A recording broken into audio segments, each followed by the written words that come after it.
Howdy YouTube, and welcome to another episode of the Gunman. So this video here is the third and final on the spray painting on this Mercedes-Benz GLE 300D. So the previous two videos we did a bit of a prep and masking video and spray painting on the body, but now we've got another booth load of stuff, and that is the bonnet and bumper and a few little flares, but we're mainly going to be focusing on the bonnet here. So obviously just basically treated it like a blend there. So just hit it with some, what I like to do is hit it with a bit of 500 first, just on the guts of it, just to knock a bit of the orange peel out, and then hit it with 800 on the orbital sounder, and then 800 over the edges. So this color here is a solid color, so I didn't have to take it to the next step.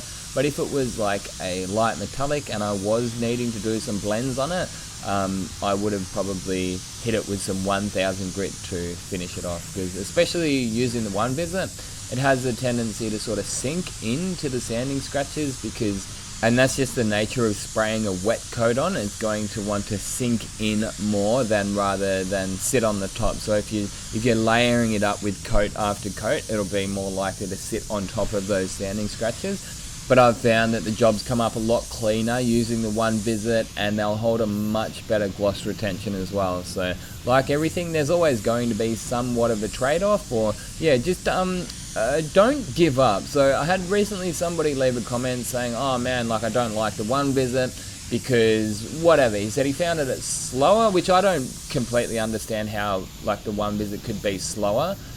Because you literally get it all done in one. But yeah, don't just give up on it because you tried it one or two times and say, oh no, it didn't work for me, it was this, it was that. Maybe try adjusting your method or your technique, because look, watching this, like, it can definitely be done, and as you'll see at the end, the results, look, it's worth sticking with. It really is. And to me, it's just like spraying Stando Blue. It even smells like it, and it's an additive. So I actually think that that's nearly a bonus, like a plus thing, is that you don't have to put it in. You can just go back to, you know, the safety of the 3-coat if you're not sort of confident. And sometimes when I'm doing like when I absolutely need it to be perfect, say if it's like a silver blend on a Maserati or something like that, I might be like, okay, I'll retreat to the safety of the 3-coat system because I know exactly what I'm gonna get. Because yeah, and I say that it's just because I haven't had the experience.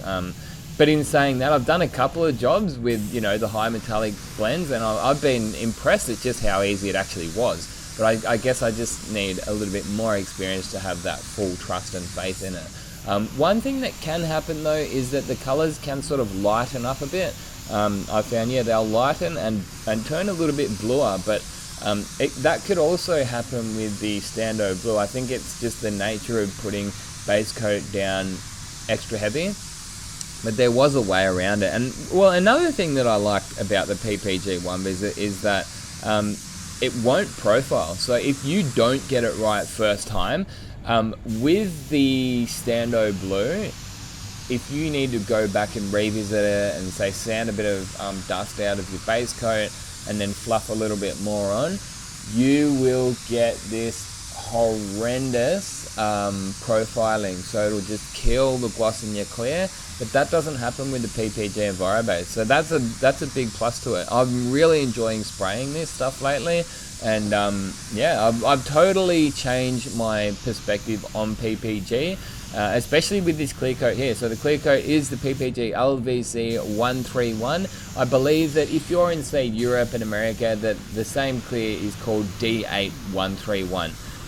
I've got it to the point now where I've sort of done enough trial and error that I know the exact temperature that I need to go into the spray booth with my clear coat, and I can temperature control that clear coat very accurately now, especially in the colder months. I actually find that, yeah, you're better off in the colder months, because if you want a job like this, you can go in there with your clear coat at exactly 25 degrees and you can get this exact finish. Whereas like in summer, if it's above 30, you can't cool it down, can you? I mean, well, don't give me ideas. Next thing you know, Gunny will be coming out with these tips, put your clear in the fridge. I'm only joking. Well, I'm only half joking. Maybe one day that's what we'll have to do. But actually, I had a comment of somebody said, yeah, like if he's left over with an excessive amount of paint. He said, yeah, I'll leave it in the fridge for a couple of hours so that you can use it up on the next job. But look, to that I would say, look, I would try to get a little bit closer with your clear mixing amounts. So I have a little bit of a formula in my head for how much paint it's going to take per panel, and when I'm doing those resprays, I'll actually write it down, because you know, different panels are going to take a little bit more. Obviously, you know, a mini bonnet's not going to take as much as, you know, this kind of a GLE bonnet. But yeah, a bonnet like this is an extra large bonnet. I would say 600 mils. So my baseline is between 400 and 500 mils, but then obviously as the panel size goes up, you'll just increase it by say 100 mils, and yeah, a bit of trial and error. And you shouldn't be, well, I don't know. I find that I don't leave the booth with my aim's always been around 100 mils. If I'm within 100 mils, once you start getting up to 200 mils of you know, expensive clear coat, you might want to start saying, okay, maybe I could, you know, readjust my little formula that I've got in my head. But even with those resprays, I'll even write it down. So I've got a little bit of a cheat sheet, a little bit of a formula on the wall in there for all of the resprays that I do. Another thing I've found is that in the warmer months, you do use, say, another 100 mils per bonnet, right? So obviously on a smaller panel, it's going to be less. On a guard, it might only be 20 or 30. But, you know, when you start adding the number of panels up, then it can sort of, yeah, throw your formula out. So yeah, you know, mix up a little bit more in summer, a little bit less in winter. I don't find that the spray gun makes that much of a difference, but to be completely honest, like your DeVilbiss, Sada, maybe your Iwata, but you know, the Supernovas, they do absolutely churn through the material.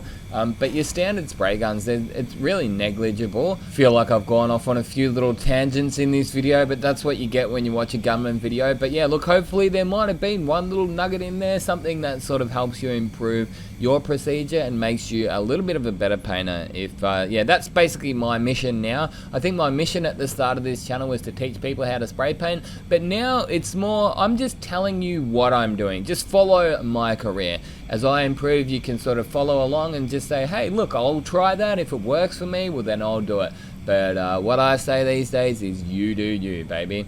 But there you go. That's exactly the finish that I was looking for. It held a wicker gloss because, yeah, Onevisit and the 131 clear, absolutely love it. If I'm to knock PPG anything these days is, look, their products are quite bloody expensive. Like, they're really climbing up there.